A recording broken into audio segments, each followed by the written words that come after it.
Bonjour à tous et bienvenue dans SIC. Robert Schuman reconnu vénérable, la journée mondiale du réfugié et les reliques de Saint-Amand, c'est tout de suite dans SIC. Un homme politique français sur la voie de la sainteté. Samedi, le pape a déclaré vénérable un des pères fondateurs de l'Europe, Robert Schuman. Acteur de la réconciliation franco-allemande, il a contribué à la rédaction de la déclaration du 9 mai 1950, proposant la création de la communauté européenne du charbon et de l'acier. Cette étape vers la sainteté reconnaît qu'il a vécu les vertus chrétiennes de manière héroïque. Grand priant, mu et animé d'une espérance héroïque, son choix de s'engager en politique était considéré par lui comme une obéissance à la volonté de Dieu. La foi a nourri et soutenu son engagement à œuvrer pour une Europe unie et réconciliée, souligne le décret. Des évêques anglicans et catholiques de la Manche lancent un appel pour les réfugiés.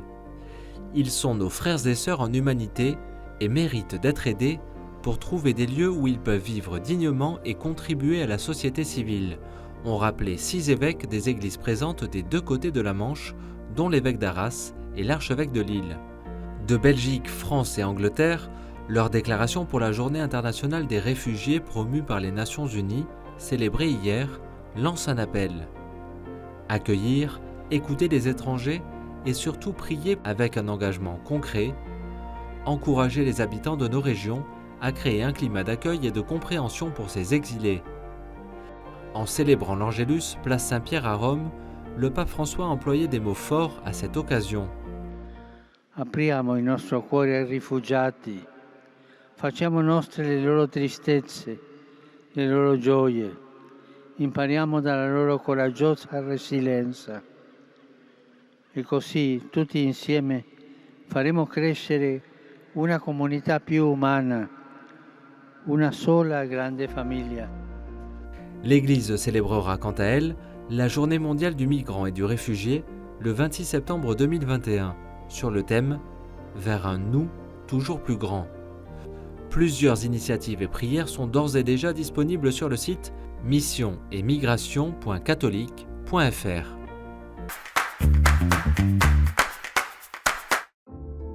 Le sanctuaire marial de Beaurain en Belgique, ravagé par une tornade.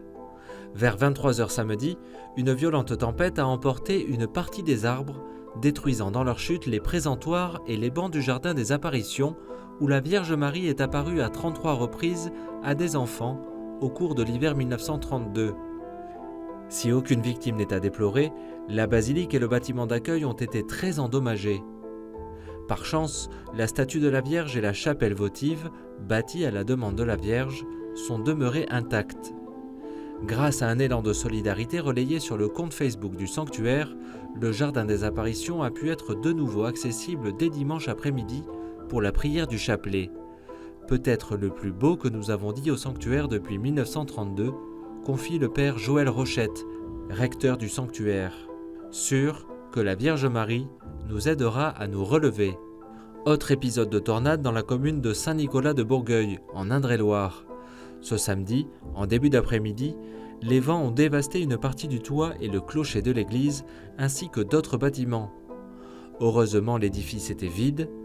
Les pompiers et les couvreurs ont dû intervenir pour sécuriser le site, rendant impossible la reprise des messes. Un nouveau reliquaire pour le 3e évêque de Bordeaux. Hier, les reliques de Saint-Amand ont été installées dans la crypte de la basilique Saint-Seurin, dans le diocèse de Bordeaux.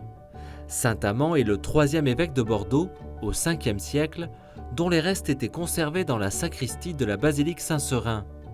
En octobre 2019, ces reliques avaient été déposées pour être installées dans un reliquaire en cuivre. Une procédure exceptionnelle qui s'est achevée hier au cours d'une messe. L'archevêque de Bordeaux est descendu dans la crypte pour déposer le reliquaire en cuivre dans un nouveau reliquaire en marbre créé par l'artiste Augustin Frison-Roche. Saint-Amand repose désormais aux côtés d'autres saints et évêques du diocèse.